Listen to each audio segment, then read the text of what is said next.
पिछले साल 4 जुलाई को कासगंज के मोहल्ला मदन का रहने वाला रईस अहमद का पुत्र चांद मियां अचानक से गायब हो जाता है।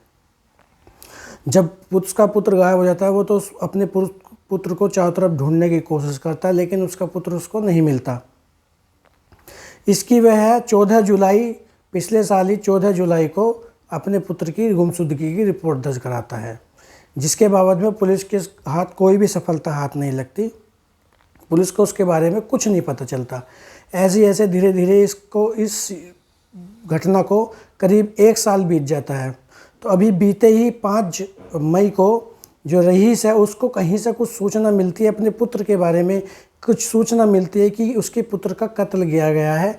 और वह फिर से पुलिस के पास जाता है और अपने पुत्र की कत्ल की रिपोर्ट दर्ज कराने के लिए पुलिस से आग्रह करता है।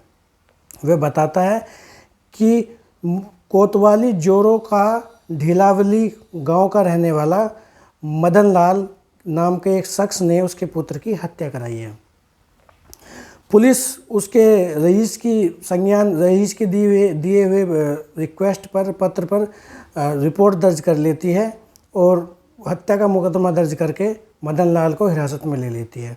मदन लाल से जब पूछताछ की जाती है, जब मदन लाल से सख्ती से पूछताछ की जाती है तो वो एक नहीं दो कत्लों का खुलासा करता है।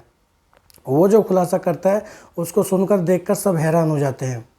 उसके अनुसार जो चांद मियां था, चांद मियां का उसकी बेटी के साथ प्रेम संबंध था, जिसको लेकर उसने कई बार चांद मियां को मना किया, लेकिन वो नहीं माना।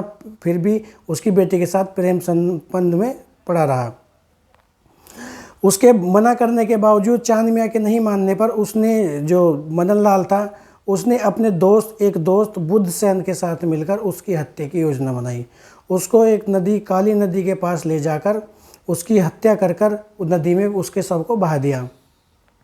लेकिन जो मेन बात यह है कि उसकी हत्या करने के बाद में जो उसका जो दोस्त था बुद्ध सेन, उसका बुद्ध सेन का उसके घर में आना जाना काफ़ी बढ़ गया था। वो काफ़ी उसके घर में आना जाना स्टार्ट कर दिया। बुद्ध सेन ने क्या, इसी बीच बुद्ध सेन के अवैध संबंध उसकी पत्नी के साथ, जो मदन लाल था उसकी पत्नी के साथ अवैध संबंध बन गए, जिससे कि और वह जो चांद मियां की जो मृत्यु थी, चांद मियां की हत्या की राजफाश करने के लिए, हत्या के बारे में लोगों को बताने के लिए उसको, जो मदन लाल था, उसको धमकी देनी स्टार्ट कर दी थी इसने। तो इससे दुखी होकर, इससे परेशान होकर मदन लाल ने अपनी पत्नी के साथ मिलकर जो उसका दोस्त था बुद्ध सेन, उसकी भी हत्या कर दी, जिसकी हत्या उसने कसिया से उसका सिर में वार करके और गोली मारकर उसकी हत्या कर दी। तो फिलहाल पुलिस ने उसको 2 मर्डर की जुर्म में अदालत में पेश कर दिया है और उसकी जो पत्नी है, पत्नी की अभी तलाश के लिए पुलिस दबिश डाल रही है। तो आपको ये घटना के बारे में क्या राय है? आपको कैसा लगा? किस तरह का ये घटना है? इस तरह की इसमें अपनी प्रतिक्रिया दीजिए, अपने कमेंट दीजिए। मेरी जो रिपोर्टिंग है आपको कैसी लगी उसके बारे में भी कमेंट दीजिए। और अगर आपको मेरी रिपोर्टिंग अच्छी लगी हो, सही लगी हो, तो मेरे चैनल को लाइक करें, सब्सक्राइब करें और इस वीडियो को ज़्यादा से ज़्यादा शेयर करें।